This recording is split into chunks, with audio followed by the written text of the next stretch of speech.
حفصہ بنت سیرین نے فرمایا کہ ہم اپنی کنواری جوان بچیوں کو عیدگاہ جانے سے روکتی تھیں۔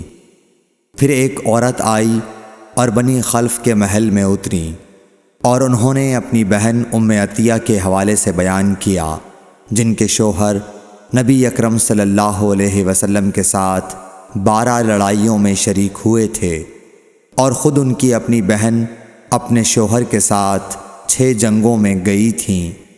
انہوں نے بیان کیا کہ ہم زخمیوں کی مرہم پٹی کیا کرتی تھیں اور مریضوں کی خبرگیری بھی کرتی تھیں۔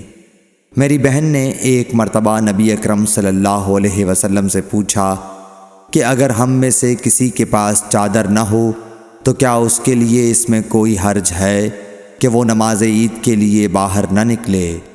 آپ نے فرمایا، اس کی ساتھی عورت کو چاہیے کہ اپنی چادر کا کچھ حصہ اسے بھی اوڑھا دے، پھر وہ خیر کے مواقع پر اور مسلمانوں کی دعاؤں میں شریک ہوں، یعنی عیدگاہ جائیں۔ پھر جب ام عطیہ آئیں تو میں نے ان سے بھی یہی سوال کیا۔ انہوں نے فرمایا، میرا باپ آپ پر فدا ہو، ہاں آپ نے یہ فرمایا تھا۔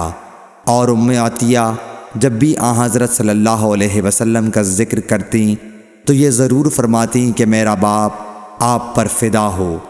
انہوں نے کہا، میں نے آپ کو یہ کہتے ہوئے سنا کہ جوان لڑکیاں، پردے والیاں اور حائضہ عورتیں بھی باہر نکلیں اور مواقع خیر میں اور مسلمانوں کی دعاؤں میں شریک ہوں، اور حائضہ عورت جائے نماز سے دور رہے۔ حفصہ کہتی ہیں، میں نے پوچھا، کیا حائضہ بھی؟ انہوں نے فرمایا، کیا وہ عرفات میں فلاں فلاں جگہ نہیں جاتی؟